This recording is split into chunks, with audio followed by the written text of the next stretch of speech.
Good morning, everyone, and welcome to the University of Texas at Dallas campus on this beautiful cloudy day. I know everyone's finding their way to their spot. Hopefully everyone's had a chance to grab a breakfast and get situated. So welcome. All right, well, my name is Greg Ballou. I serve as Executive Director of the Institute for Excellence in Corporate Governance. And I want to welcome you to campus today on behalf of the university and the Institute. I have to admit, yesterday at about noon, we were curious if this would actually happen because the university has been closed for the last 2 days due to same reasons people have problems all over town. And I hope that you all survived the weather incident. In fact, several of you have trees down and trees that you love, by the way, and I get that because trees don't grow in Texas every day. But hopefully everyone is safe and we're able to navigate through this. So we welcome you to campus on this day. Before we get started, I just want to make an introduction or two. First of all, we have a couple of new members for the Institute. I always like to recognize new members. One is John Terry. John, you want to raise your hand? Welcome aboard. Let's give John a round of applause. And the other is one of our panelists, actually, Pam Teray. Pam, welcome. Both these folks happen to be involved with our North Texas Private Equity Council, and we appreciate your support of our activities.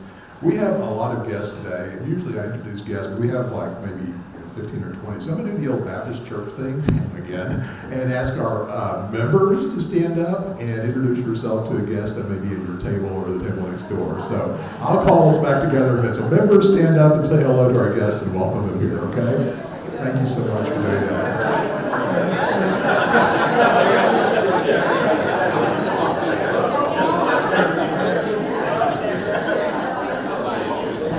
You can actually introduce yourself to other members as well. It's okay.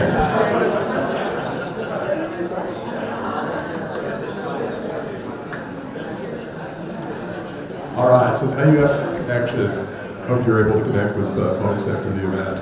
I also want to say thank you to our sponsors for today's event. Actually, these are annual sponsors for the Institute. First of all, Holland and Knight, represented by Michael Stockham. Michael is right over to my right, so thank you, Michael, for your firm's involvement and your personal involvement as well. I also want to recognize Texas Capital. Eric is here, Eric Flores. Eric, where did you end up? Eric's back here. And other reps from Texas Capital are Todd Hardy, Arian Nasiri, and Nick Pellegrino. So we've got great support from Texas Capital, and we appreciate your support as well. I'll also mention that Whitley Penn is another one of our Institute sponsors, and I don't think I see Randy here. And let's see. Oh, I don't think I see Randy. So thanks to all who offer their support. So we only have this is our last event for the Institute for our academic year, which so we tend to think about academic years. But hey, Ro, we might run into a battery. I think this mic may be flaking out a little bit. So when Albert gets up, I want to make sure you can hear him. It's cutting out a little bit. But this is kind of the end of the year. It's quite quiet on campus today. Besides the storm, it's actually the first week of summer school. And of course, as I mentioned, reduced schedule, so it's quiet. It's easy to navigate campus. But we will be taking a sabbatical for the summer and working on our fall and spring events for next year. I will suggest that you mark a date on your calendar, which is October 16th, which is our annual conference. And it's shaping up to be a great conference. So far, we've got an AM session that will have a breakout for ESOP governance issues for our ESOP members. And we'll also have a private equity governance section for our folks such as yourself that are interested in private equity. And then the afternoon, we'll have a general session that covers more general corporate governance topics I think people from all companies will find interesting, whether it's public company board you're involved in, or you're an active owner of companies or assets, however you're fit into the corporate governance structure is, or the CEO. Which, by the way, that's what we think about in the Institute. We think about corporate governance as a system. It's sort of been our guests. We think about the management team, the board, shareholders, and then the stakeholders that are involved as part of the corporate governance system. So our programming reflects all those different points of view as we think about the interaction of those groups. So, without further ado, I want to get our program today underway, and we've got a great panel put together, and it's led by Albert McClellan. And Albert will come up with the panel and make an introduction to the panel. I'll tell you a little bit about Albert. Albert's on our advisory board and has been very active in promoting governance updates around private equity. He serves on the board of Breeze Holdings, which is a SPAC, which is going through a transaction. It's all public now, but also has deep experience in China, where he worked in the capital markets, deeply involved in capital markets, and spent time with PwC in that universe. We're fortunate that he's landed in Dallas, and we're really happy that he's helped us and been a very active participant in IECG. So Albert, why don't you come up and bring your panel, and we will welcome you. So.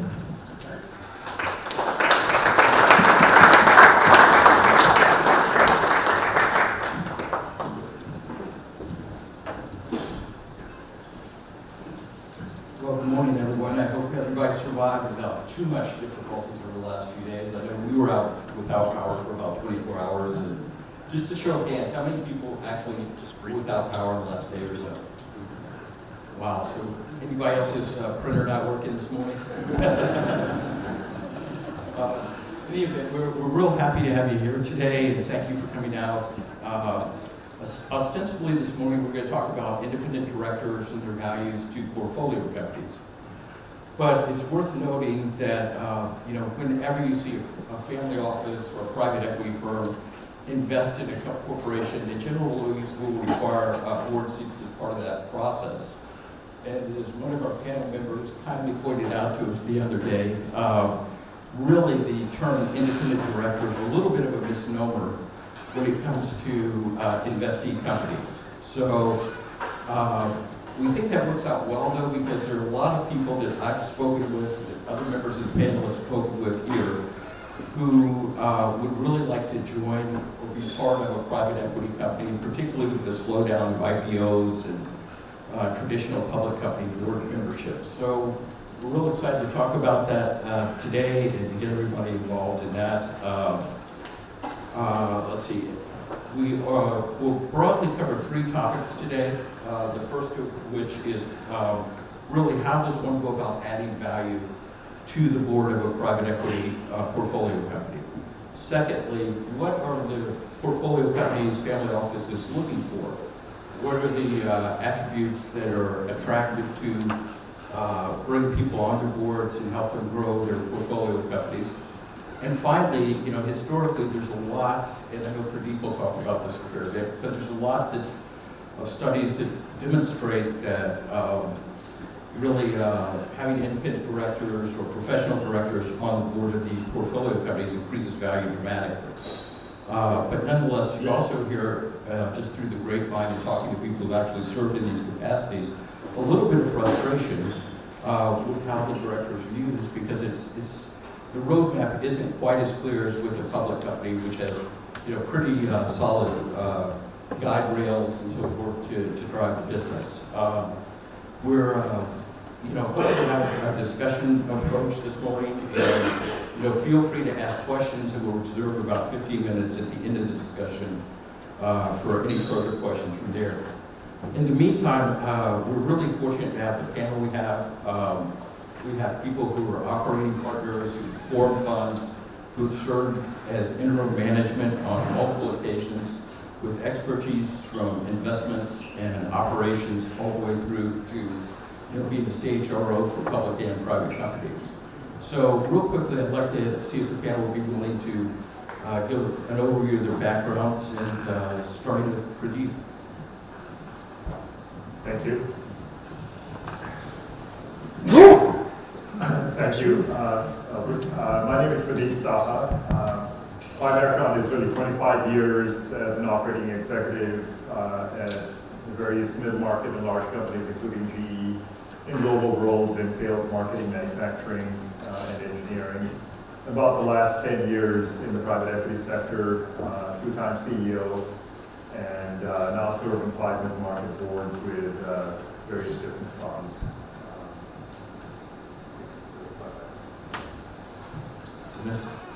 Yeah, and I'm Dennis Sadlowski. I like to tell people I'm an outside-in leader, and you can ask me later what that's all about. Currently, I'm an operating partner of Sun Capital. We're a mid-market private equity firm investing out of our 8th fund.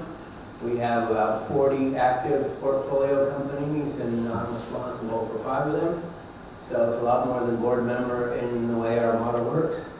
Prior to that, I'm an operator. I've been CEO of several different businesses, as large as 4 billion and 12,000 people, and as small as kind of early stage proof point revenues and less than 50 people in a battery startup. Good morning.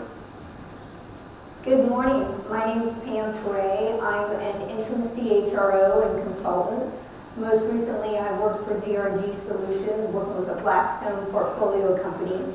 I've been in the HR field for over 20 years, working in public and private companies and working with private equity. So I have worked a lot with both the boards and with the management team, and looking forward to speaking with all of you today. You know, in the last year or two, we've obviously all seen the rise in interest rates and causing some current debt opportunities. We've seen longer holding periods, generally speaking, for portfolio companies.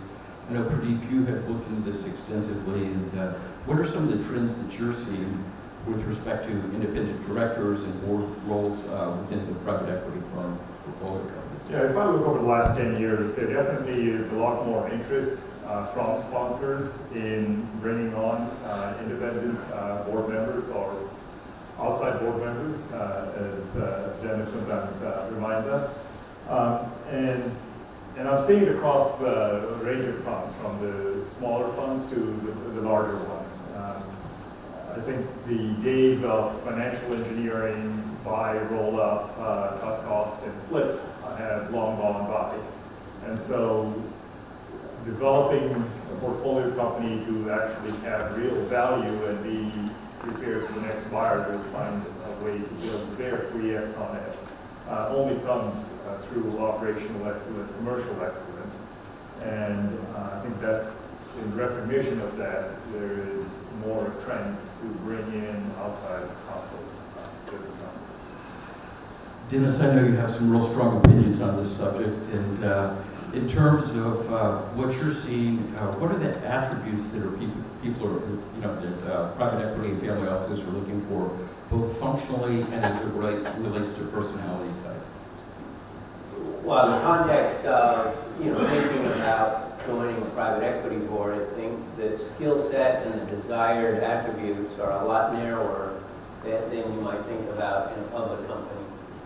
It's all about value creation and pace to value creation. And so, in one company it might be we want to rely on the connections in the market because we're trying to buy businesses and roll up a bigger company, and we want to have somebody who has relationships that can help proctor that.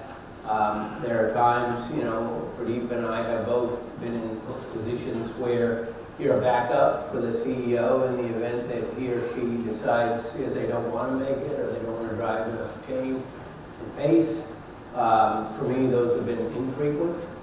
And then there's, really operating experience within an industry where you've either tackled the same value creation hurdles that companies facing, or you've done it specifically in that industry. Kim, I know that you have extensive experience as a CHRO, and you've helped build management teams and boards, etc. When you're going through the process of building out a board, what do you advise private equity firms in terms of attracting candidates, and how do you basically identify candidates that work well for the companies? Great question. When you go looking at building boards and organizations, it's really dependent on what the company is facing.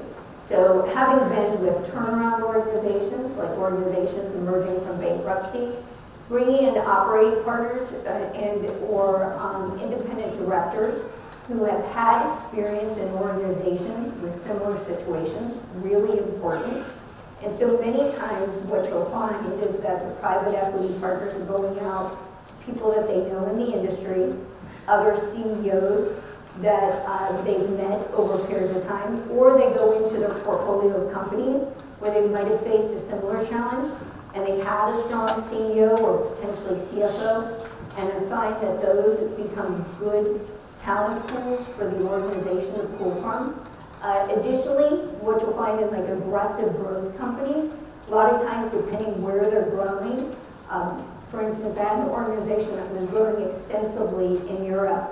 And so it was really important when we looked at our independent director to get somebody who understood, European operations. And so our independent operator, or I should say our independent director, was really an operator in a public company over in Europe that one of our private equity managing directors knew, and it really came through that network. I've seen a few times where we've gone out to a search organization, but that has actually been less common and more built upon the relationships and who the private equity firm knows. Pradeep, you and I have talked about this a little bit in terms of firms like TPG and some of the majors having kind of a cadre of people that they like to use and plug in. But we've also seen the move to the middle market and smaller PE firms in recent years where they're starting to use advisors more and more. Have you gone out to use search firms to find people? Do you advocate that? I mean, what are your thoughts on that subject? Yeah, for board roles. You're asking. Yes. Yeah, I always keep recruiters in mind, but Pam's point is really what I do is networking.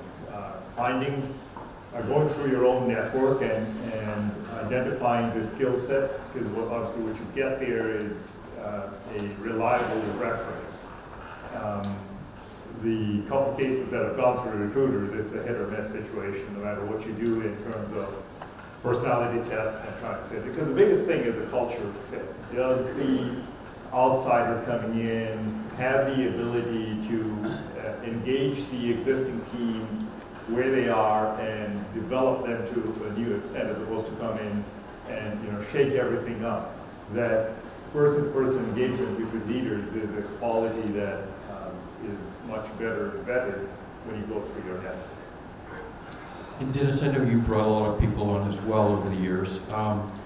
With respect to cultural fit, do you have some ideas about what you're looking for to start with? And then how do you ascertain whether the people you're interviewing and considering actually meet the requirements that you're looking for? Yeah, that's a tough, needle to thread in the context of with very generic answers. I can speak to that a little bit. I was recruited actually through a headhunter for a board role with a mid-market PE firm a number of years back. At the time, when they reached out to me, I said, I can't be the backup for the CEO because I have a full-time operating role, so this needs to be a board role, not to get in there and do everything for them. They understood that. And I met the family, because this was the first time private after a 75-year family organization and the CEO. And a lot of that was really, can you build a relationship with the family and the existing CEO more so than the PE firm? The PE firm in this particular case didn't have the industry expertise in the battery markets, in the industrial markets, and they were looking for a couple of outsiders. And I think we helped shape that and play that role in between management and private equity to make sure that certain things were done with proper balance. Interesting. Pam, in your experience in putting teams together and so forth, Dennis raises a real interesting point about, kind of the fit. And I guess, from your experience, what are is it more important to have industry expertise, functional expertise? How do you look at the soft issues as well and make sure that there's a fit, and how do you integrate people into the company? I'm going to give that lovely answer of it depends, but it does, it depends. So look, independent directors serve, I say, two masters. They serve the private equity firm, and they also serve the management team, if they're the right person for that job. Because a lot of times, to Dennis's point, they do come in, they serve as that advisor, they're bringing that operational expertise to the private equity firm that has a greater depth than potentially what the private equity firm team has. But also for the management team, they're really that thought partner. Many times they're driving process accountability, they're bringing networking contacts to the organization to help serve the forward momentum of the business. So it's really important that the directors have a synergy with both the private equity firm and can speak their language, but can also relate to, I'll say, the day in, day out of what management is faced in driving the business forward.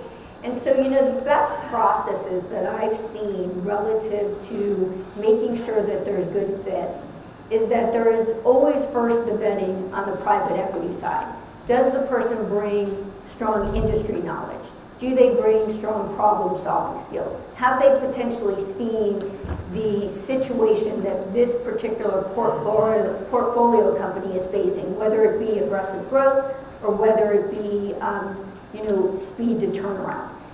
The other thing is that having them interview with the management team really allows you to tell, is there going to be a synergy in working with that person day in, day out? Is the CEO going to be comfortable picking up the phone and talking to this individual and using them as a resource to help create value add and solve problems more quickly? Or are they going to look and say, hey, I got to keep them at arm's length because I don't know where they're going to take this message or how they're going to bring it forward to the private equity firm? So I think it's really important, and the best process I've seen is have the PE firm vet them, but then put them through with the management team. And I mean more than just the CEO. It's the CEO, it's the CFO, it's the CHRO. Because challenges and opportunities in companies are more than just numbers. A lot of it's driven by people, it's driven by process, it's driven by operational efficiency. And as a byproduct of that, bringing those people to the table when selecting those partners is really important and helps improve the match. Hey, Albert, if I can camp on one thing Pam said, and I am the one that said it's not independent whatsoever. These are outside board director roles, and if you're on the board, many of you are, of a private equity-backed company, you're not independent whatsoever. You're part of a team.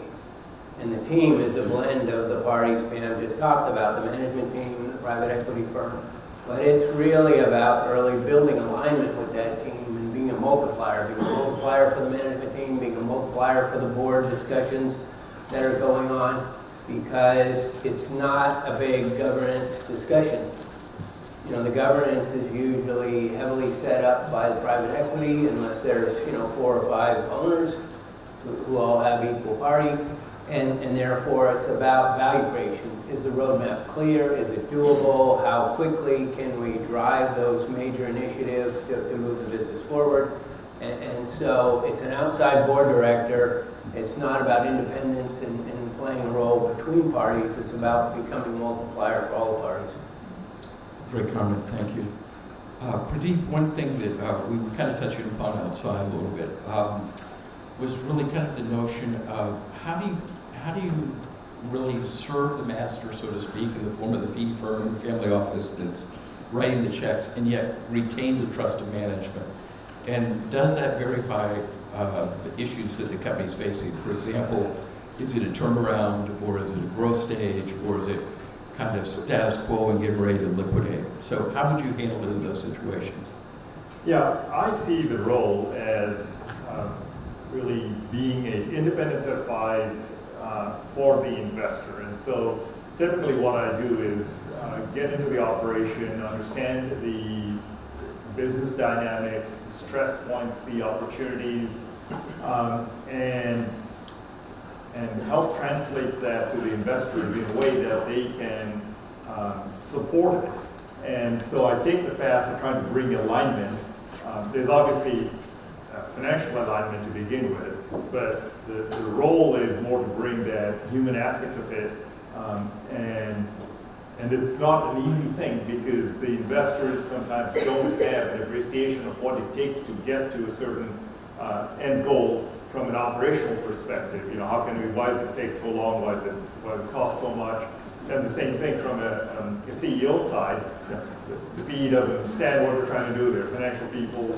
So this is about bringing 2 parties together. They're negotiating and psychology skills obviously underlying the business objective. That's kind of how I see it. If I can underpin that with one personal example, I was on the board of, I guess you can name some of them, but Trojan Battery, owned by private equity, first time out of family. And I set up regular one-on-ones with the CEO at the outset. Now, I was in a full-time operating role, so this wasn't it was truly part-time in that sense. But one of the things that I advocated, and they'll agree on, let's take one of these board meetings and really do a deep dive around our strategic talent review. A lot of the people had come up with the business. We were starting to grow fast, but not finding the operating leverage, the precision that was needed with the growth that was coming. And so I helped the CEO facilitate, what should that whole meeting look like? And out of the session itself came several super important decisions towards the value creation that we achieved over the whole period. One of which was, we talked about an exit, and the CEO made absolutely clear, when the investor leaves, I leave and go into retirement. Well, so we needed a number two to kind of be in a position in the event another sponsor came. There could have been an option, we took the company public, so in which case we needed some things as well. The other was, Pam will cringe, but there was no HR person in this board meeting while we're having the strategic personnel review, because she was a little bit more of an administrator than really a talent thinking about the organization for the future. And so we made that call on the spot too and upgraded substantially.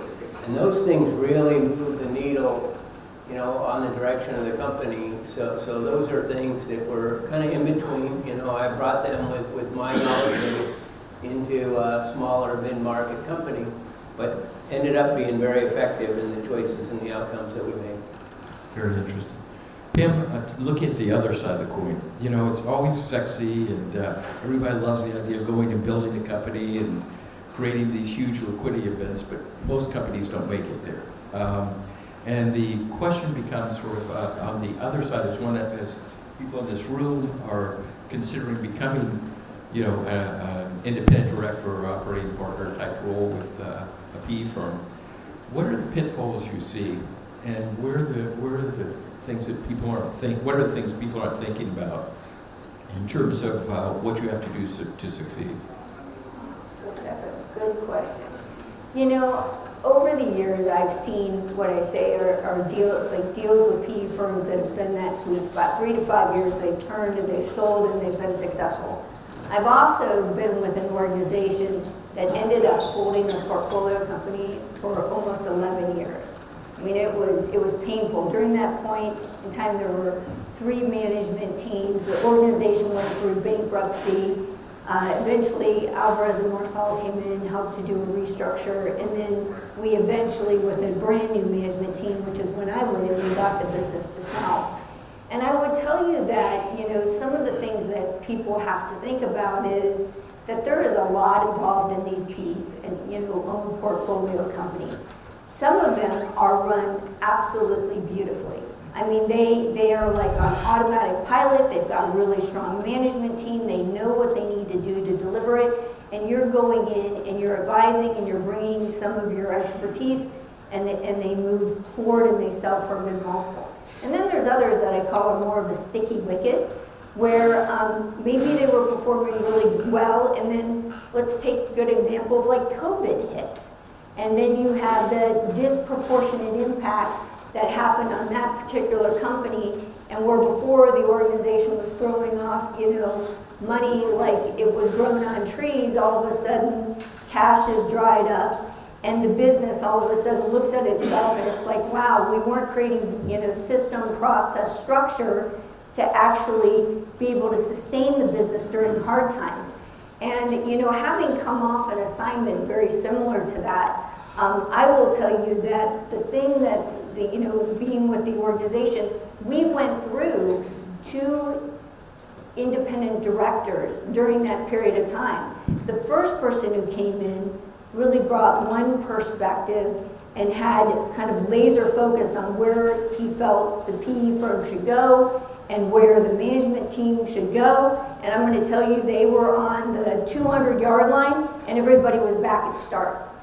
And so what happened in that case, that particular managing director, after beating their head against the wall because this individual wasn't really, I'll say, galvanizing the troops on, hey, here's where that marriage comes in between the private equity and management team. Eventually, he said, look, it's not the right match for me. And the organization went out and brought in a new independent director who was much more of an operator, who was much more of what I call a builder of bridges. And I'll tell you that this was a person who had meticulous patience, is what I will tell you, because he had to bring around the private equity firm that was now had a distressed asset, really wanted to get it back to profitability and sale, and had a management team that had completely turned over and had to rebuild. And so some of the things that you have to think about is that when you get into these situations, they can be a sticky wicket. And so when you go in, what are the things that are going to be important to you? If you're in a public company and you go into a global private equity company, a lot of times they don't have the rigor around like international corporate governance, Foreign Corrupt Practices Act, and things like having good practices around privacy. And so you have to think about when you go in to do your due diligence, and or in certain cases, and I've seen really strong independent directors do this, they said, hey, look, I'll be a consultant. I won't sign up for the independent director until you address A, B, C, D, and then they actually give us resources to help get us there. So what I tell you is that, as you look at getting into private equity and being an independent director, you too have to do your due diligence. You have to think through where the company is, what's working, what's not, and ask yourself, can I build the bridge between private equity and the management team to get them on an accelerated path for growth? Yeah, again, one thing I would add for, most of people I've met, most of you in the room probably know this, but it's a great gig when you can get it. And at the same time, what a lot of people first time approaching private equity in a board seat are not aware is frequently, the welcome bets, we want you to join the board, is met by, and oh, by the way, your co-invest amount target is X. And so there's an expectation that you also, because you care, because you think you can add value, that you bring money and you buy a stake in the company, especially if it's at the beginning. And so that too, will put a little stress on some people's decision. Wait a minute, is this really, where I want to be? Do I believe in the team? Do I believe in the path? Because if you're asking to bring some money along the way, then it's a little different role than just advisory and the upside of some, potential profit sharing units or however the structure is with options, et cetera. Pradeep, I saw you nodding when both Pam and Dennis were talking. What would you like to add? Similar comments. I mean, the role is an exciting role. I love it. I've done it for many years. It varies a lot between sponsors. It takes a person who's willing to dive in deep on the operating side and also truly understand the thesis, investment thesis on the private equity side. It's a unique role because you really sit in two different seats at the same time, an operator seat and an investor seat. And then depending on the role, there may be a fiduciary aspects to it. So you need to take it very seriously. There's a lot riding on the decisions and recommendations you make, and you better be very thoughtful about them. I actually like the co-investing because it shows the other parties that our interests are truly aligned. It may be a small amount, maybe a large amount, but it takes any underlying level of doubt or suspicion about interests, alignment of interests. And so I think to the audience, I would say, look for the ones that maybe aren't that complex and get a foot in the door, get experience in a less distressed situation and understand what it truly is before you get into some of these bigger assignments, because they can be very confusing. Pradeep, you've worked for not numerous, but multiple PE firms over the years as an advisor, as a board member, as a operating officer. What would you tell people here? How could they, if they were interested in those roles, what's the best way to get in front of the private equity firms and demonstrate your abilities and become of interest to them? I think the best way is to reach out to the firms directly through LinkedIn or others. Again, as we discussed before, headhunters sometimes do play a role, but it's very opportunistic. I think creating a specific pitch around what your record has been in value creation, it needs to be very clearly tied to EBITDA and enterprise value creation, and being able to speak in that language and tie it back to whatever your background might be in finance and human resources, in engineering. And if you can put it in the context of one of their portfolio companies, whether or not there is an opening doesn't matter. It makes it more related to them. And obviously all the private equity funds have their portfolio companies listed. So do some research, put it in context, reach out to them, have that conversation and use that as a way of as much understanding the fund as pitching yourself, because not all funds are equal. Some I've seen funds that take a very hands-off approach, and you got to really think about whether you step into a operating partner or a board role, and what the risks are of that, and how well you can achieve the objectives. And on the other end of the spectrum, I've seen funds that are involved, on an hourly basis in the portfolio company, and you wonder how you fit in. Somewhere in between, I think, is the right mix. So again, network. Position yourself in context and understand what assess the opportunity. Dennis, over the years, we've all been involved in those conversations where people are trying to decide who else to add to the board, how we strengthen the board, usually around fundraising, or I'm desperate for cash and I need to bring somebody on. And many times the answers that you hear espoused are go find a name to add to your board, and that's going to magically attract all these people. What has been your experience in that regard?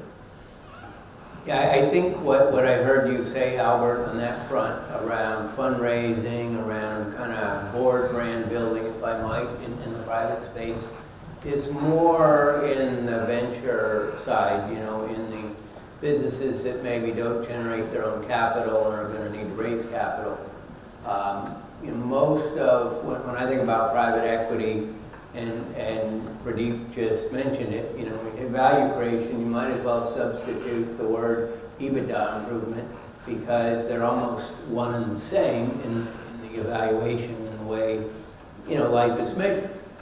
And so in those cases, it's less about, I need somebody to raise money. During the exits, for example, where I was, call it an outside board director, independent, whatever you want to call it, before Sun, when we got to exit, I was, all but invisible. And the new PE shop that acquired us, and they put two companies together, did not want to renew any of our contracts, so to speak. We left with the PE guys, we left with the rest of the investors. Along those lines, Pam, how do you measure the impact of the independent directors or board members and what they're contributing beyond, the kind of easy one of did they raise capital or not? But what are the key metrics that you're looking at as you're evaluating boards and their effectiveness and teams? The organizations I've been in have looked at the independent directors and said, are they bringing resources to the company? Sometimes that's areas, consultants, it might be resources, but they also help with the relationships. So somebody who can come in at a cost-effective level and bring quick expertise to the company. They're looking for somebody, many times, who can roll up their sleeves and serve as that kind of pseudo-operating partner as well, who's kind of doing the translation between management and the private equity firm. So to your point that Pradeep made earlier, why aren't they getting there fast enough? Why is this taking so long? They're looking and saying, hey, can they explain this, and can they build our confidence that management is doing the right thing? The other thing that I've seen board members really add value on, depending on the particular situation, and I can think of 2 or 3 where it all aligned actually around human capital, because there were challenges in the portfolio companies, there were changes out in management staff, and part of that was leveraging the independent board director to say, hey, do you know of some great people that we could plug and play? And so it was also bringing their network to the table of leaders in different functional areas that could come in and have a greater likelihood of hitting the ground running and creating value for that business because they understood the industry, or they'd been there, done that, and they were a bit more of a known entity than going out to kind of what I call the blanket search. Interesting. Pradeep, along those lines, when you're looking for people to come in and help, and particularly the directors, what trends are you seeing in terms of key elements of compensation, bringing people in and tying metrics to actual results? Is that trend catching on, or is it not yet there? I've actually been very curious about the subject of compensation. What I've found out that it is really all over the place. I mean, from zero cash compensation and 5K a board meeting kind of thing, to compensation that comes close to what the CEO themselves is making. Obviously, in that case, the PE is looking at it and saying, I need a big insurance policy. So, unlike most other positions, there is no benchmark that I have come across that's there. I think most good ones have an element of equity in them, again, for alignment of interest. And then there's the co-invest. Dennis, is that along your lines of what you've seen as well? Yeah, Pradeep's right on the money. The one thing that a lot of, maybe I should go backwards and say, how many people understand or have heard the concept of add-backs? Because add-backs is a little bit of a concept unique to private equity, and I'm bringing it up with respect to board comp, because if you're paid by the portfolio company, as a lot of outside directors are, the cash comp that you're going to receive goes back as an add-back, and any future buyer, is looking at the add-back saying, yeah, we're not going to keep those people, so we can take those costs out. That's why they're add-back. They can be kind of a drug in the world of private equity, but it is a concept that's a little unique and not the same in public, and not in the same if you were a sole proprietor with your own money. If you spent $1 million of cash on a particular action, it's real money. So I say that because who is compensating you and how also affects the role. I'm a part of the private equity firm. And so, I'm paid by the private equity firm to work with the portfolio, and in that role, I have participation in the carry. So if we do well, we do well. And we are organized in a way where I don't have particular interest in the 5 portfolio companies I work with. I have interest in the entire fund. So it's the fund performance that matters. Again, in different roles, it's been different, and it's a little all over the map depending on what the expectation is and a little bit of who's actually paying you in the role you're taking. And that last point of who's actually paying you is an interesting twist, in that I've been in situations where the seller is a founder and continues, but also co-invests significantly. I mean, when I say significantly, it could be 20, 30, 40%. And so while it is an add back, they still look at it and say it's cash out. It's actually cash out. They think of it as the founder CEO thinks of it as cash out of my pocket. Absolutely. And they really want to understand what value is going to be added, and how are you going to move the needle, and can it be minimized up front and move more to an equity exit payout. Interesting. Pam, in your experience in putting packages together and working as an advisor, it'd be kind of a little bit on the other side of the table, so to speak. What trends are you seeing these days? I'm going to stay right in the camp. It is all over the board. I always say comp is a bit of art and science, so there's never like it always is this way. You know, in distressed portfolio companies, I've seen the private equity firms pay it because they're just trying to really, I say, kind of get the rust out of the wheels and get the company moving. In more performing and I'll say self-sustaining companies that are doing well and on a pathway of growth, I've typically seen the add back. So we're paying the independent director, but it's being done as an add back. Interesting. Kind of changing topics a little bit, or at least orientation. You know, we've all been on boards, and I've heard many times from people in this room and so forth that they felt like they were underutilized, or not utilized in the correct capacity, or just there to kind of management. Obviously, if they're hiring you, we like you just to agree with whatever they say.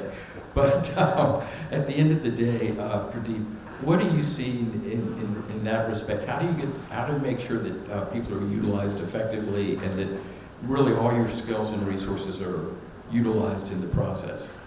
Yeah, I think it's a sensitive subject because a lot of us, we tend to look at a situation, we can see 5 different things that we can do.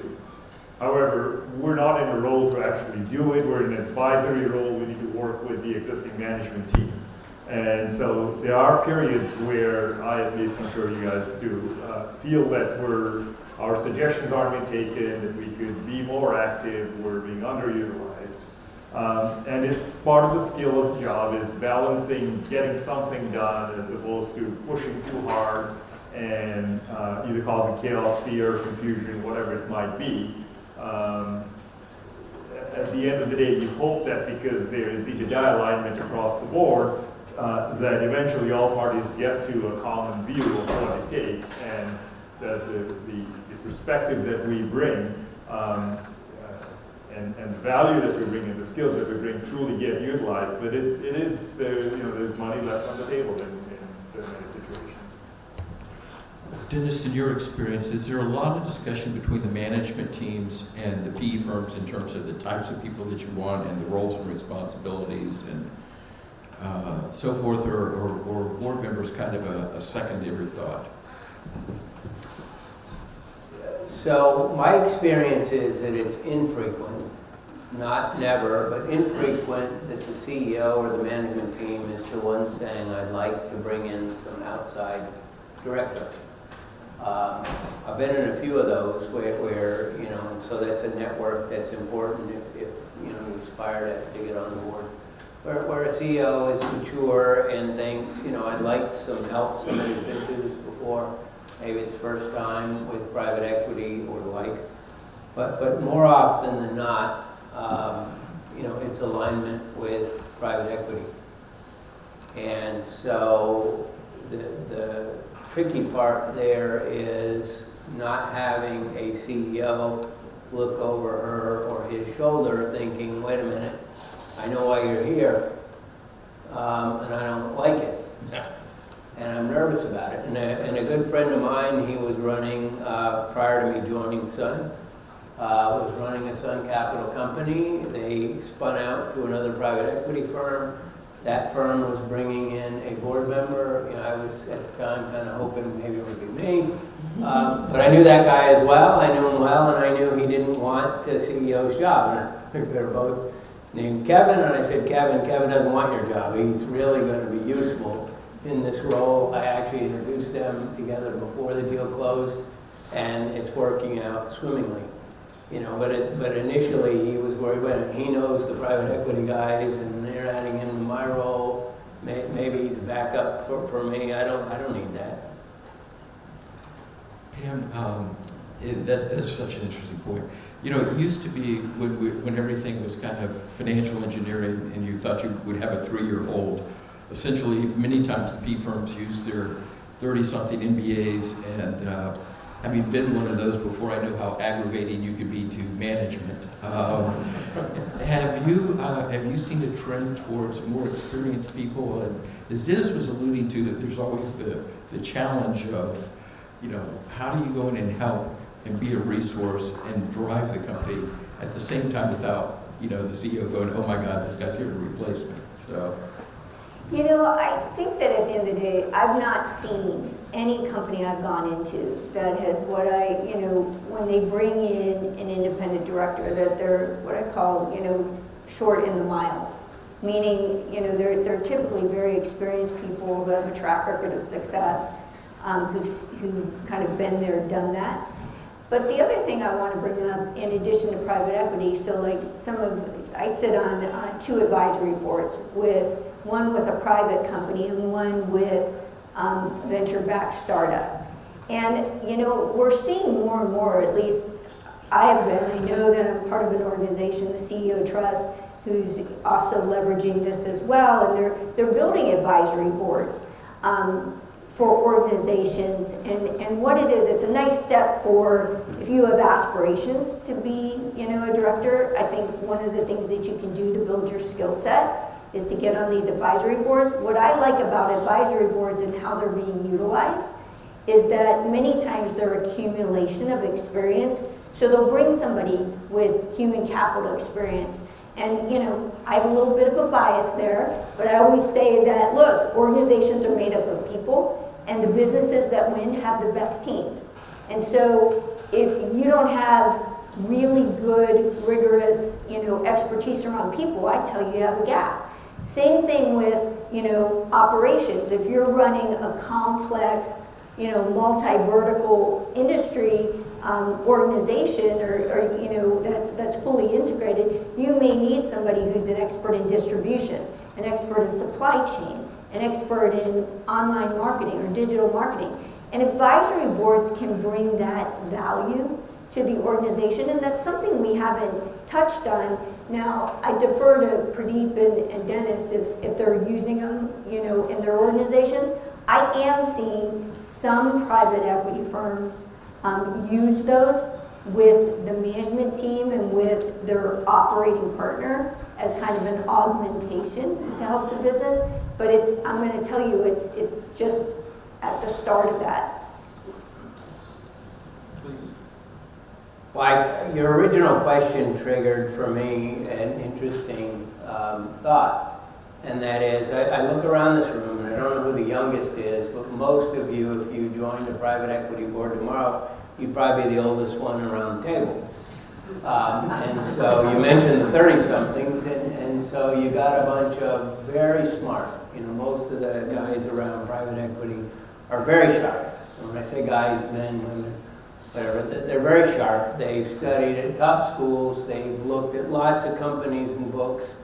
They've never operated any of them, but if they've also been very successful already, they've got, you know, a bit of a good balance sheet, good personal balance sheet, and there's an element of, well, my balance sheet signifies how smart I am.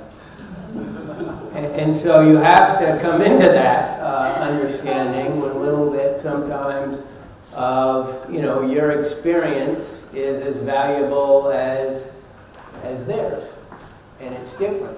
And how do you build credibility early, you know, in order to integrate and be a multiplier, as I mentioned before, of the management team, of the private equity shop.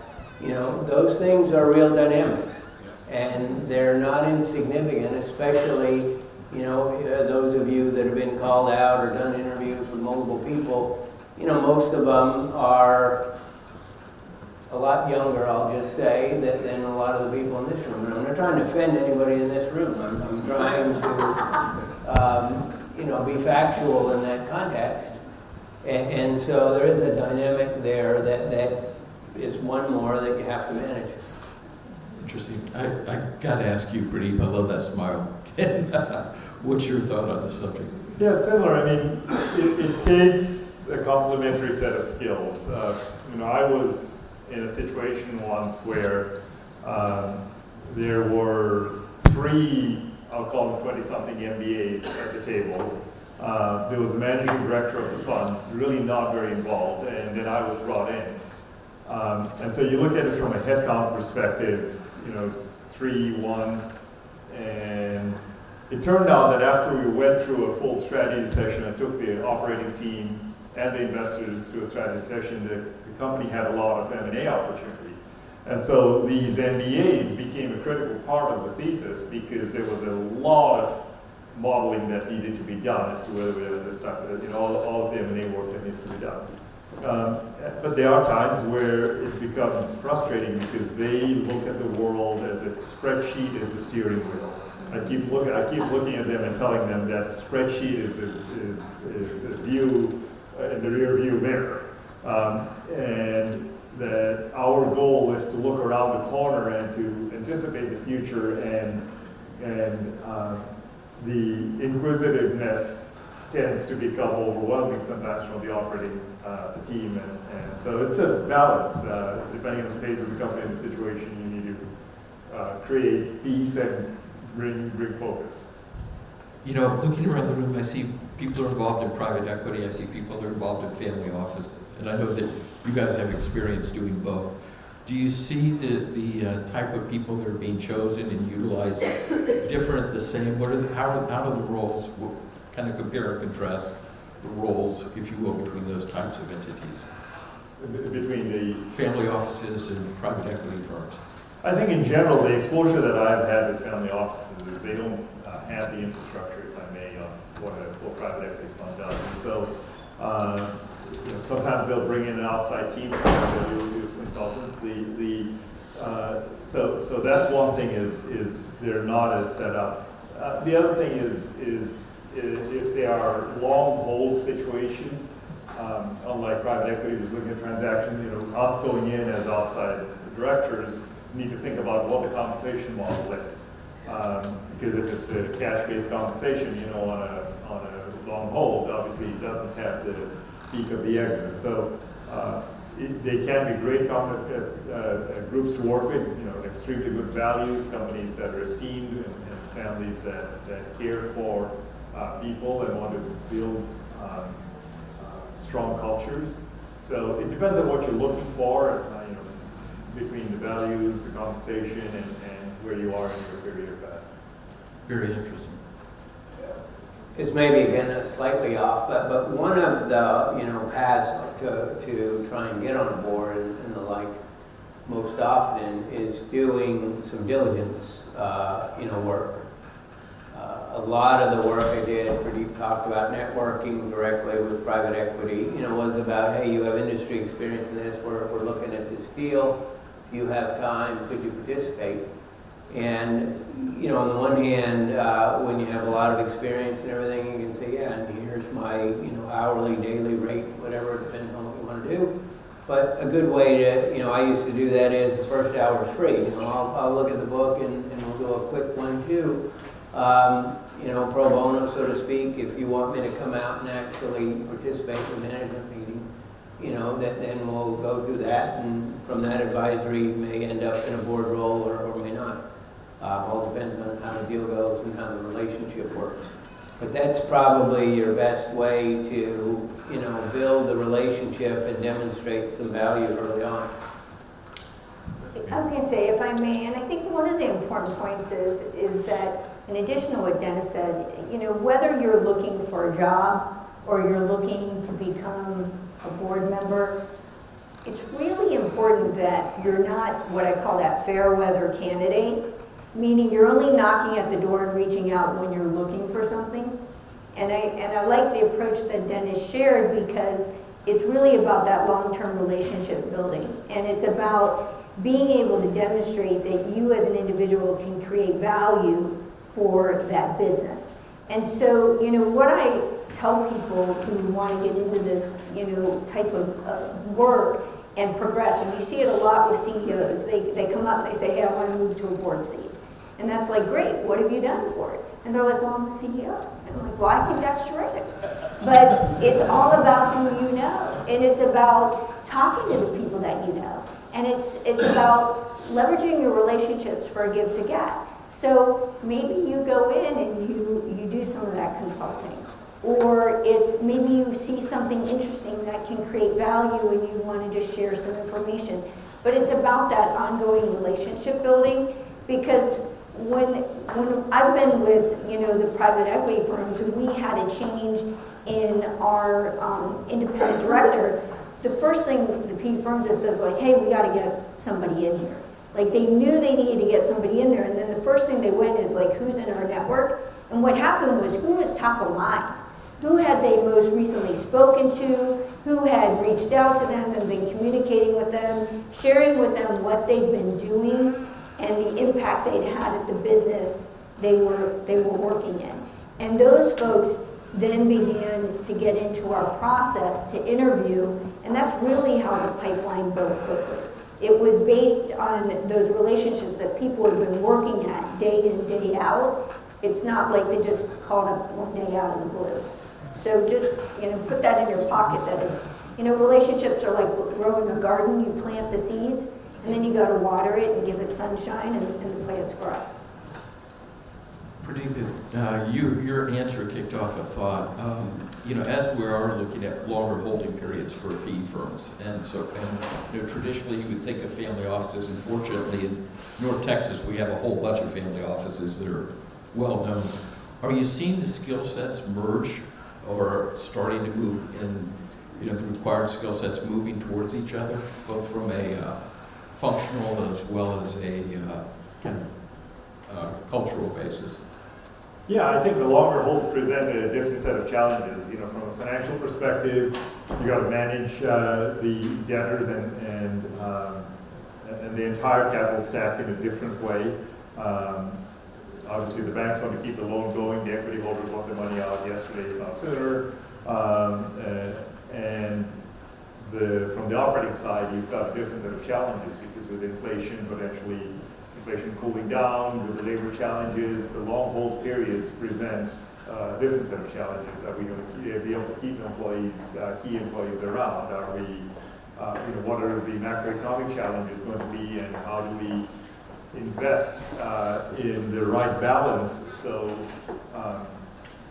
when we get to the exit, we're realizing the investments that we may have made in CapEx so that they're generating EBITDA and they're believable to the buyer. So it just, it takes a lot more thinking through the value creation theory. The exit strategy has to be very carefully thought through. I maintain a rolling list of who potential sponsor and strategics might be. And it's interesting to look at it was 18 months ago versus what the list is today for a couple of portfolio companies. It's different.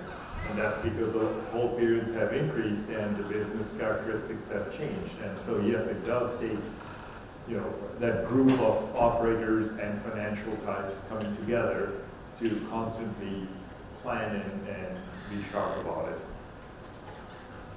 Dennis, do you have anything to add on that?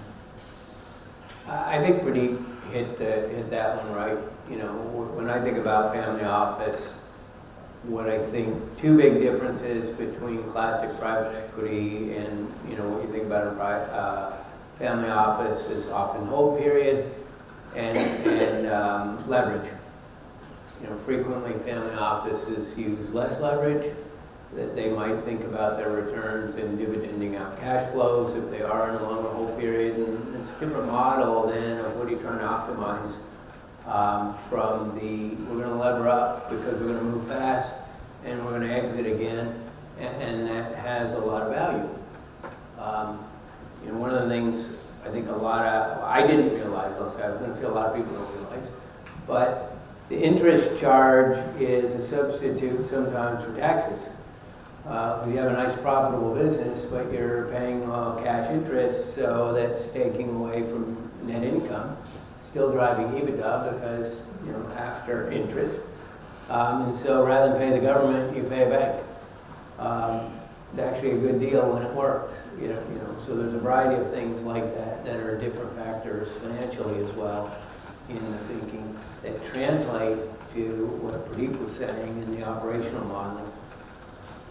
We're very, very fortunate today to have people who are actually operating partners and interim management and those types of things. As I look around the room, I'm just kind of curious, how many people here have actually served on a Portco board in the past?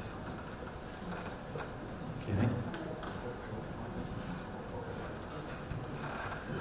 Do you, with the panel here, are there, for those who haven't served, are there questions that you have concern for our panel that you'd like to know and how to really support the business or break into the business?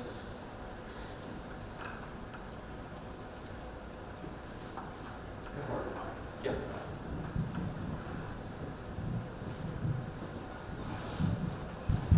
You mentioned some other biases that typically take place when private equity or family office go after board positions or directors. What other biases would we want to be aware of that could areas for opportunities in this particular sector? You mentioned recency bias, so I thought that was something that I'd ask a question. Well, look, if you look at private equity boards and you go to the research data, and I'm a bit of a nerd on that, I like to read it and consume it.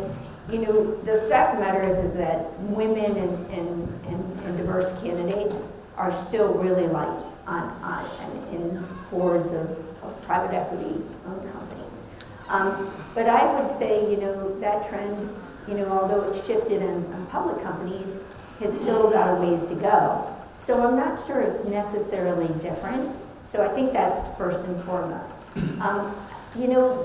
If I would say bias, I think that there tends to be a bias towards CEOs and CFOs. You don't tend to see as many CHROs on boards. Although I do hear more and more that they're shifting because the war on talent became really everybody's thorn and everyone's side over the last several years. And it continues. If you look at the demographics and what's happening just from available talent, that war is going to continue for years to come. Attorneys, I've seen more attorneys actually on boards, which has been very interesting because, I always say, having been a management leader and had a board with numerous attorneys on it, for me, there's kind of a limit. Respectfully to the lawyers in the room, it becomes a lot. But I think that the bias tends to be towards more CEOs and finance and operators. But I'll tell you the reason why. I think it's because they speak the language of private equity. And the thing that I get feedback on most is like people seem surprised as a CHRO that you'll talk about the numbers and about the business and about the operations. And more importantly, you understand how the business works. And I always kind of scratch my head because I'm like, well, how do you do your job if you don't understand that? And so my best advice for those biases, and to overcome it and position yourself to create value to private equity firms is business is business. I don't care what role you play. Know your business, know your numbers, know how you create value for a business, but your customers talk in numbers. The spreadsheet's so true. Oh my goodness. They would sit there all day, God love them, digging into their spreadsheets. So talk about what you do and how it creates value and how it's going to accelerate value creation for the business. And that's really how you're going to, in my opinion, break through that barrier and how I've seen it done. I'll just add that there are probably a lot of biases that a bunch of us are not aware of. I'm going to make this example when we were recruiting a CEO, not a board member, but we decided that we needed to upgrade the CEO in a particular role where I was an outside board member. And I volunteered to be a part of the search committee with the two lead private equity guys. And we got a bunch of very solid resumes. And I had my chin on the ground, really. Oh, went to a shitty school, bang, no. Never did any private equity, bang, no. He was in private equity, but I'm pretty sure that company didn't do well, bang. Didn't even get another look. Now these are seasoned executives with lots of good experience that have been vetted by a recruiter, by the way. And to think, went to a shitty school, when they're now 50 or something, was like, oh my God, I'm glad Cal Berkeley still maybe doesn't fall into the shitty yet or something. But it blew my mind how quickly some people didn't even get looked at in that, because there were a few of them I had to say, well, I kind of know that company and they're really good at talent, and let me pull this guy back to the top. But yeah, it happens quick. Dennis, you made a comment earlier that I've just been sitting and mulling over, and it's a lot of work to build a company, right? And so I'm sitting here wondering to myself, is it self-selection that keeps experienced people like in this room from taking a role on the board of a portfolio company where you're expected to roll up your sleeves, bring your network, raise money, help them stay out of the ditch on their strategy, et cetera, et cetera? Or is it just a bias, as you're saying, because people are going through the resumes and going, old folks can't do this anymore, or as you, into your career, don't want to? What's your thoughts?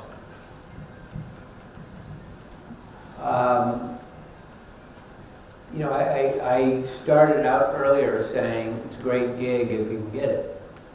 Now, in that, part of it is a true board role is what's in my mind's eye. I've served on public, I've served on private before taking an operating partner role.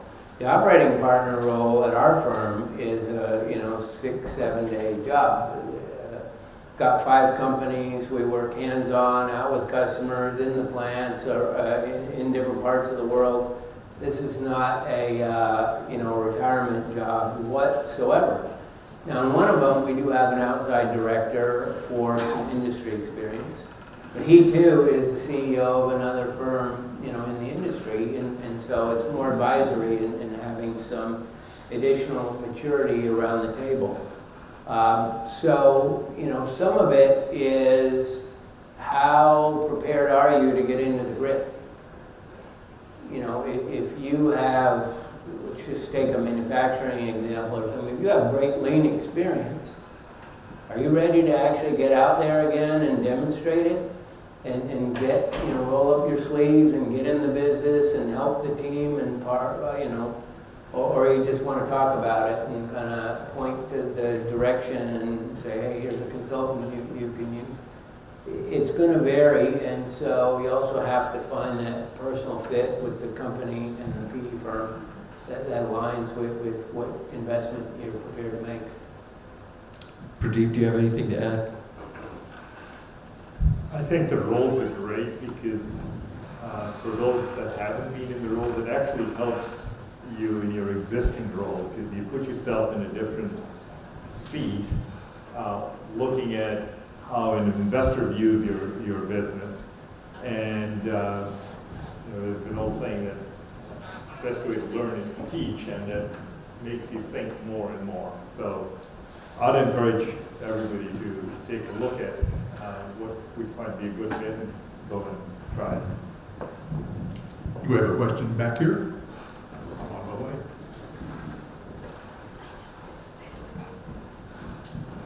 We're limited to 4 microphones. That's why we're shuttling here. So, Thanks. So I was a CFO and then an interim CEO for a private equity-owned company, and it was a technology company. And one of my most valuable resources was the advisor that the private equity company brought on that was a technology expert. But they did not bring him onto the board. And I was wondering, I think he would have been a great addition. I was wondering what you've seen in terms of specifically in areas where technology is so important, and even now, almost with anybody, just because of cybersecurity and so forth, and AI. What are the trends, if any, of bringing on CTOs, CIOs, and that kind of thing onto boards? I think it's not appreciated enough. I couldn't agree with you more that there is a lot of value. The other part of it is bringing somebody on the board is giving them, typically requires giving them equity, and so they think a lot about if the PE perception is there's enough value creation in exchange for that equity grant. But no, the pace of AI movement and all the related after effects has, I think all the middle market companies are way underestimating what the value of technology can be or on the flip side of it, what the threat of not addressing it or being aware of how to incorporate it can be. Desert Man, anything else? Okay, got a question from Just a comment. I think, by the way, on the last question, I think that's in the process of evolving. I think there's a lot of pressure on financial sponsors to deal with cybersecurity risks, especially on the acquisition of business. So it only follows that they're going to have to manage it as they own the business. So I think that'll change, but if it hasn't changed already. The comment I wanted to make and emphasize a little bit was, I think sometimes it's helpful or I've seen this relationship sometimes not work as well with the independent or outside board member, is when I'm not sure sometimes the outside board member completely understand what the investor is trying to do, frankly.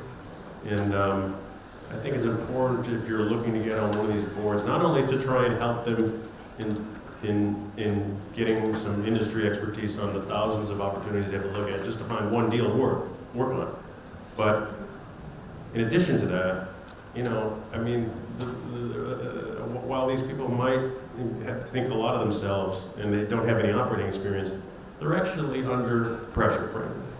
They're under pressure to deliver a return to an institutional investor. And that's the only reason why they have a job.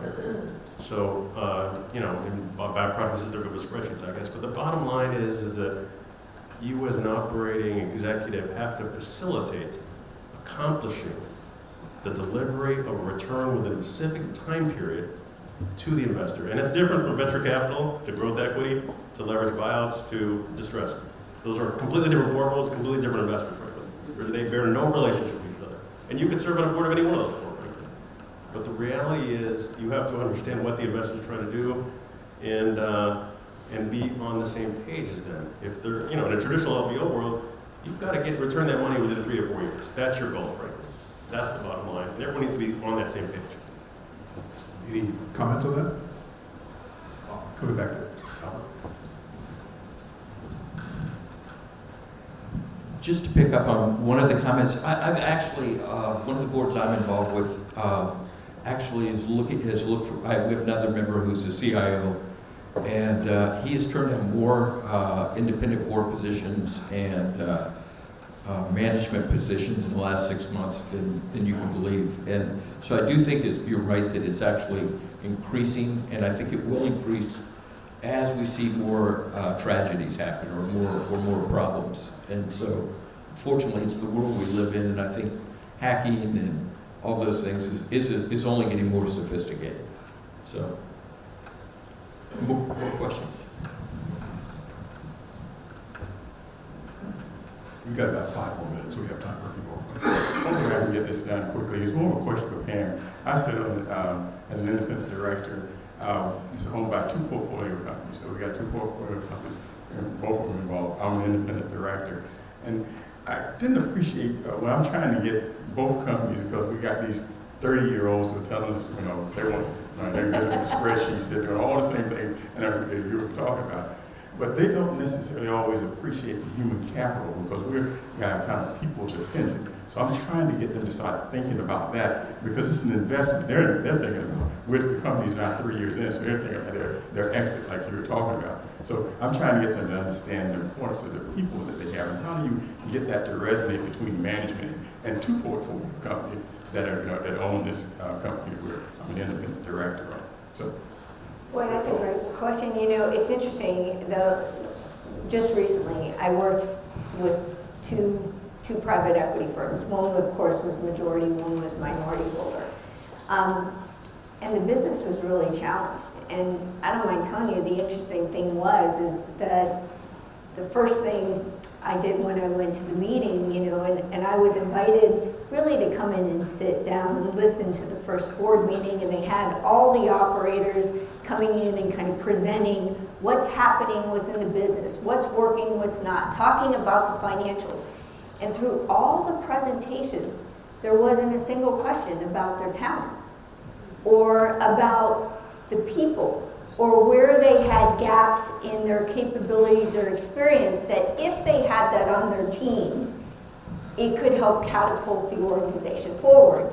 And so at the end of the meeting, you know, they had when all the presenter has left, and it was the private equity folks and myself sitting in the room with the CEO, they said, so, you know, what did you think? And the first thing I said to them is like, you never talked about people, not once. And like, respectfully, what drives your results is your human capital. And so my biggest question to the company is, how many people have we lost during the challenging times in the business? What do we need, not only today, but in the next 2 and 3 years to deliver the value proposition? And if we're not working on it today, how are we going to be in a position to deliver tomorrow? And they were like, wow, we haven't thought about it. And I said to them, well, look, you know, one of the things, and you know, for those of you who don't know, I had the honor of working with Dennis at a public company. But what I always loved about working with Dennis and with that particular board is they understood the value of human capital. And so one of the discussions was, look, if we really want to move this organization quickly, and our feet are in mud now, I'd say they were pretty much in concrete, I'll go that deep, and we needed to get them out and going, then we need to know who's on our team, and we need to know who's at risk, and we need to know where we have gaps. And then we've got to get recruiting so that we can move quickly, to your point, to deliver value within the time frame. And so it was really through that dialogue that we then established, hey, let's do a talent review.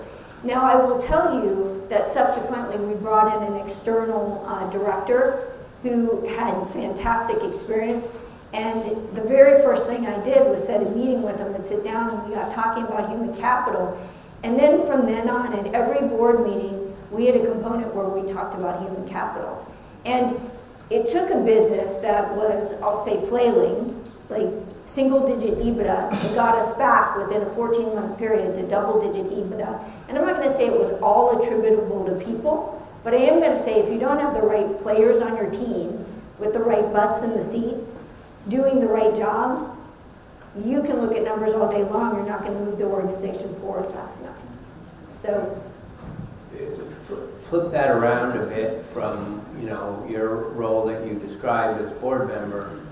What I advocated when I was on the board at Trojan Battery was, hey, let's take one of our board meetings and dedicate it to mapping the strategy that we're after and how well we're situated with talent to drive the kind of activities we're going. And everybody agreed.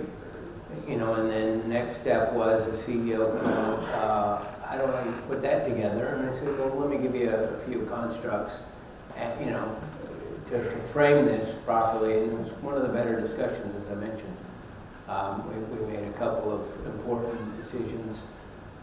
Again, I didn't mention the other example, but the CEO was talking about an individual and where we were failing. He said, you know, and I gave him more scope, and I probably shouldn't have given him more scope, and I kept talking and talking. And I said, Jeff, the more you talk, the more you're just convincing yourself you have the wrong guy in this role. Said, well, I guess you're right. We made a choice. We brought in a super talent. This guy knocked the cover off the ball, improved all the things in that area. It was around product development and R&D. And, you know, that came out of that dialogue.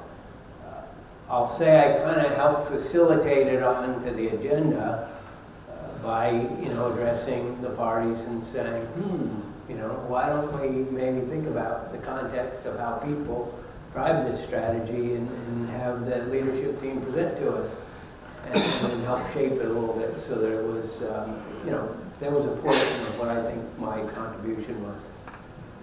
Thank you. I'd like to thank everyone for coming out today, and to our panel. Great job, everyone. And if you have further questions, I would encourage you to reach out. There's a lot of knowledge here.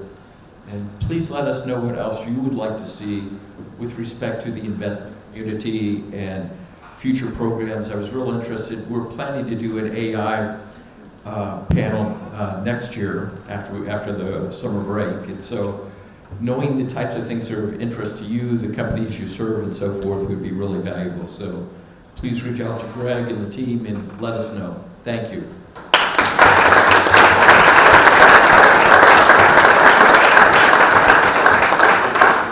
So Albert, Pradeep, Dennis, Pam, thank you all so much for being here today. This is really chock full of information, I have to admit. Hey, before we go, I just ask everyone, I do this in my classes, so I'm going to kind of morph into this. Just take like 20 seconds and jot down 3 things that you thought were interesting from our talk today, or things you might want to follow up on, or topics you'd like to dig more deeply into. And I'm just going to like put the clock on, and I'm going to quit talking for just a moment, just to reflect on what we did today. I've got my 3, I wrote them down, so just take one moment. I know you're looking at me like, what is he doing? But this is really a good thing to do, I promise, so be quiet for a minute. Or if you only got 2, that's fine.